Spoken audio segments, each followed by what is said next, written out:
Assalamualaikum warahmatullahi wabarakatuh. Saya akan menerangkan menghurai nilai, matlamat dan prinsip yang terkandung dalam kedua-dua falsafah, iaitu falsafah pendidikan kebangsaan dan falsafah pendidikan guru. Yang pertama ialah matlamat. Matlamat dalam falsafah pendidikan kebangsaan ialah untuk melahirkan insan yang seimbang dan harmonis dari segi intelek, rohani, emosi dan jasmani. Manakala dalam falsafah pendidikan guru ialah untuk melahirkan guru yang bukan sahaja mengajar tapi mendidik dan membentuk insan. Dan yang kedua, prinsip. Prinsip dalam falsafah pendidikan kebangsaan adalah untuk memastikan pendidikan tidak hanya menekankan aspek akademik, tetapi juga pembangunan sosial dan perpaduan nasional. Manakala prinsip dalam falsafah pendidikan guru ialah untuk memastikan guru menjadi model unggul yang berilmu, beretika dan berperanan besar dalam mencapai matlamat FPK. Dan yang ketiga ialah nilai. Nilai dalam falsafah pendidikan kebangsaan membentuk kepribadian holistik, bukan sekadar akademik semata-mata.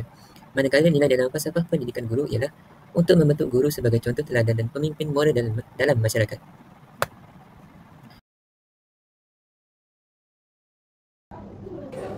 Assalamualaikum. Kami dari Institut Pendidikan Guru Datuk Najari Ismail ingin membuat sedikit sebanyak kepada Dr. Hajah Aidumadiah tentang beberapa perkara yang berkenaan dengan falsafah pendidikan kebangsaan dan falsafah pendidikan guru. Cikgu, boleh cikgu ceritakan tentang latar belakang cikgu dan permulaan cikgu dalam dunia pendidikan? Bismillahirrahmanirrahim. Assalamualaikum warahmatullahi wabarakatuh. Saya Puan Hajah Aidumadiah binti Muhammad Nawawi. Sebenarnya saya dah berkecimpung dalam bidang pendidikan selama 26 tahun. Bermula tahun 1998 sehingga sekarang. Jadi dari segi pengalaman mengajar, saya bermula di SMK Konvent, SMK Konvent Johor Bahru. Jadi semasa tu di usia 24 tahun saya mengajar di tingkatan 1, 2 dan 3 selama 3 tahun di Johor Bahru. Seterusnya saya berpindah ke SMK Syahbana Hussein di Raut Pahang selama 3 tahun juga, dan saya mengikut suami ke Kelantan. Kami boleh balik ke Kelantan dan mengajar di SMK Bandar Ciku di Gurusang. Jadi daripada tahun 2004 sehingga tahun 2009 di Gurusang. Seterusnya barulah saya dapat berpindah ke negeri daerah asal suami saya di Masjid, iaitu SMK Yunus, dari tahun 2009 sehingga sekarang. Jadi pengalaman saya ni banyak bertumpu kepada kurikulum, dan pada peringkat awal saya di SMK Konvent saya merupakan SU PIUG dan juga guru pusat sumber sekolah. Dan guru pusat sumber ni bila saya balik ke Kelantan saya juga merupakan guru pusat sumber. Dan apabila saya berada di SMK Long Yunus, barulah saya bila adanya silibus baru untuk tingkatan 6, saya mengajar untuk tingkatan 6 sahaja. Itu dari segi pengalaman mengajar. Cikgu, bagaimana perjalanan kerjaya cikgu sehingga mendapat pengiktirafan sebagai guru cemerlang? Sebenarnya saya dalam dunia pendidikan ni saya banyak melibatkan diri dalam bahagian kebahasaan. Saya merupakan jurulatih kepada forum sekolah dan juga pembahas sekolah. Jadi pada peringkat awal saya di Johor Bahru, saya pernah membawa pelajar ke peringkat negeri dalam bidang perdebatan. Dan seterusnya saya juga pernah bawa pelajar ke johan pertandingan forum sekolah peringkat daerah di Kuantan. Dan sebenarnya pada tahun 2008 apabila sekolah saya di Bandar Ciku merupakan johan pertandingan bahas ala parlimen, semasa itulah saya mendapat anugerah perkhidmatan cemerlang APC Jabatan Pendidikan Kelantan. Seterusnya bila saya balik ke Bacok, saya juga banyak berkecimpung dalam sebagai jurulatih ala parlimen juga pantun. Jadi kami pernah membawa belajar sehingga ke peringkat negeri tapi tak berjaya menjadi johan untuk peringkat negeri.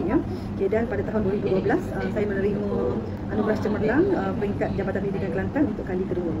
Dan seterusnya bila saya berada di SMK Long Yunus, saya pernah menerima anugerah khas pengetua, iaitu anugerah Seri Budiman 2022 dan juga anugerah khas pengetua guru inovatif peringkat sekolah.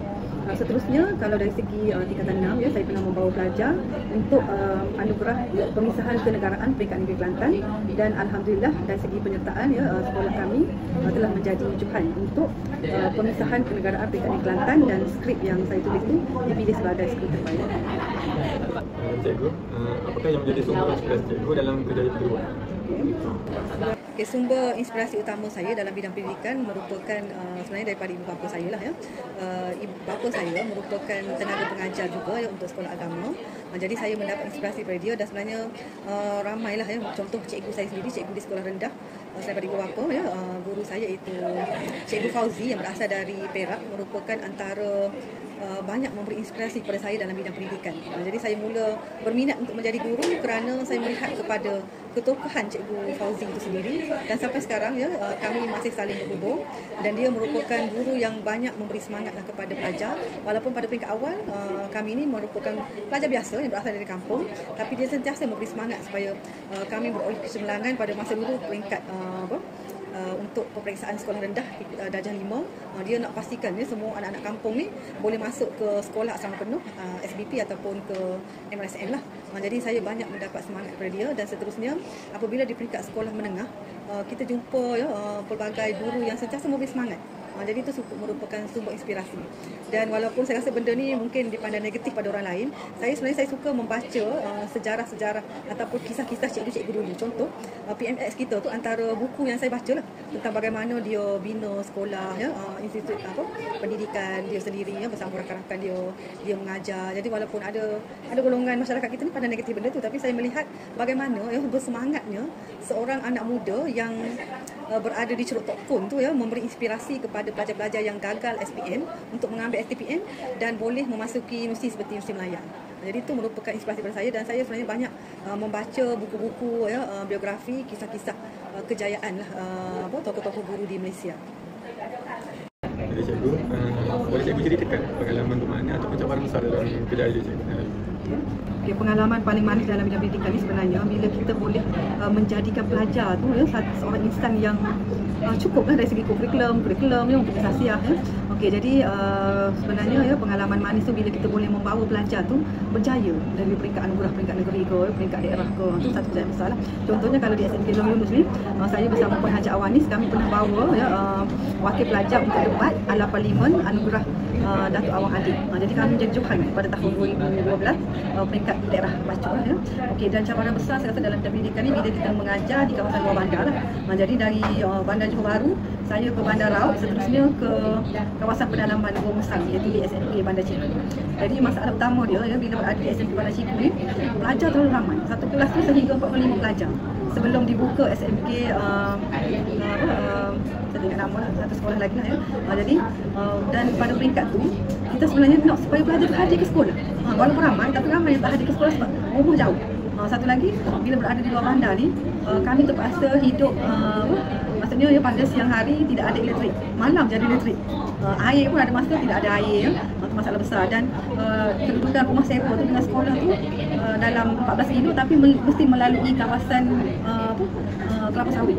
Tu pengalaman lah Dan ada masa tu nak pergi ke sekolah tu ada kinzir tepi jalan jadi kita kena berhati-hatilah dengan jalan yang becok berlubang-lubang kena hati-hati. Lepas tu bila kita nak bersama dengan pelajar pun ada pelajar ni yang tak berminat untuk belajar. Jadi itu satu cabaran besar untuk menarik minat mereka untuk belajar. Okay, saya rasa tak adalah susah sangat, tapi cabaran utama tu sebab kita nak membentuk anak bangsa tu supaya mari ke sekolah. Itu masalah besar juga bila kita mengajar di kawasan pedalaman. Cikgu, apa makna pengiktirafan kepada cikgu? Okey, alhamdulillah sebenarnya selepas beberapa lama mengajar saya rasa terdoronglah untuk menyambung pelajaran. Jadi pada tahun 2015 saya menyambung master untuk pengurusan pendidikan di UUM dan dapat master anugerah master, dan seterusnya pada tahun 2018 saya menyambung pendidikan untuk doktor falsafah dalam pengurusan pendidikan. Jadi sebenarnya kejayaan ini sangat bermakna dalam hidup saya, dan sebenarnya inspirasi utama ataupun mengapa itu sangat bermakna, saya menyambung ini bukan sebenarnya untuk diri sendiri juga tetapi bila kita melihat bagaimana bangsa lain menyambung pelajaran mendapat pengiktirafan doktor falsafah. Jadi saya rasa kita sebagai pendidik biasa juga perlu menyambung pendidikan untuk meluaskan lagi pengetahuan, pengalaman, berjumpa dengan orang yang lebih pakar dalam bidang pendidikan. Jadi sebenarnya perkara itulah yang memaknakan hidup saya, dan sebenarnya antara orang yang banyak memberi dorongan untuk memaknakan pendidikan kepada saya ni adalah contohnya Prof Yahya John lah Dia pernah kata, cikgu, apa yang cikgu rasa bila cikgu mengajar perkara yang sama, cikgu tidak ada perkembangan dalam bidang pendidikan, bangsa lain menyambung pelajaran. Jadi itu sebenarnya mendorong saya untuk membuktikan bahawa walaupun kita mengajar di sekolah biasa, tapi pengalaman ataupun laluan kita belajar menimba ilmu dan kita buat kajian terhadap masyarakat sebenarnya boleh menimbulkan lebih rasa empati kepada kita kepada anak-anak pelajar, dan hal ini sebenarnya sangat bermakna dalam hidup saya. untuk soalan terakhir cikgu, bagaimanakah amalan yang cikgu terapkan dalam BBC yang senari dengan falsafah pendidikan kebangsaan dan falsafah pendidikan guru? Okey, kalau kita lihat kepada SPK dan FPG sebenarnya dalam penerapan PDPC ya, kalau saya sebagai guru lama ni, penerapan tu bermula daripada kita masuk ke kelas sampai akhir ya. Okey, jadi contohnya bila satu-satu subjek yang diajar kepada pelajar perlu ada berinteraksi antara guru pelajar dan perlu berpusatkan pelajar. Okey, jadi biasanya kalau di peringkat tingkatan 6 yang saya ajar sekarang ni, contohnya kita ajar tentang pengurusan alam sekitar. Okey, jadi perkara utama ialah mesti berkait dengan indak sistem. Indak sistem tu kita perlu bukankan dulu pelajar tentang konsep pengurusan alam sekitar tu. Kita akan tanya hal-hal yang dari segi kontekstual kawasan mereka dan barulah kita kaitkan dengan isi mata pelajaran. Jadi yang pentingnya bila pengisian pedagogi ya, subjek yang diajar tu mesti juga selaras dengan falsafah pendidikan utama kita supaya kita boleh melahirkan pelajar yang seimbang dari segi jasmani, emosi, intelektual dan juga rohani. Jadi biasanya sebagai cikgu ni kalau sebenarnya kita bukannya berletih, tapi biasanya kita akan terapkan nilai-nilai itu bersama dengan isi mata pelajaran yang diajar. Jadi kalau untuk subjek geografi memang kita banyak kaitkan dengan okey, inilah anugerah Allah pada pelajar, pada masyarakat, pada masyarakat kita di Malaysia. Jadi kita kaitkan dengan nilai kasih sayang, nilai menyayangi alam sekitar ya. Jadi benda tu mesti selaras. Jangan kita hanya nak capai A pada pelajar, tapi dari segi sasiah pelajar masih tidak ada dari segitu. Jadi itu sebenarnya untuk FPG ke ataupun falsafah pendidikan kebangsaan, kita kena terapkan keseluruhan bagi memastikan keseimbangan dari segi intelek dan juga dari segi sasiah pelajar.